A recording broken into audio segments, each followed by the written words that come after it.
કે જનતાને નક્કી નહીં કરવાનું, અમે જ છે, જે કઈ છે એ જનતા કોણ નક્કી કરવા વાળી, આ સંદેશ તમને આપ્યો છે. તમે કોણ નક્કી કરવા વાળા? બિનહરીફ કરાવી દીધું 700 જગ્યાએ.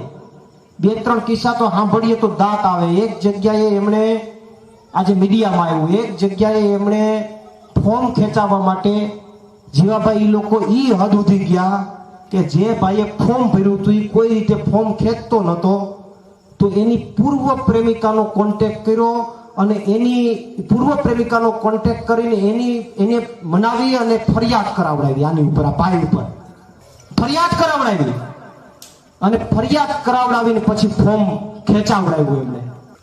અને બીજો એક મહત્વનો કિસ્સો સામે આવ્યો કે એક ભાઈ ફોર્મ નતા ખેંચતા, તો ભાજપ વાળાએ એના સસરાને દબાણ કર્યું કે ભાઈ તમારા કુમારને કયો ફોર્મ ખેંચી લે. આ મારા દીકરા ચૂંટણીમાં કોકના ઘર ભંગવશે એવું મને લાગે છે.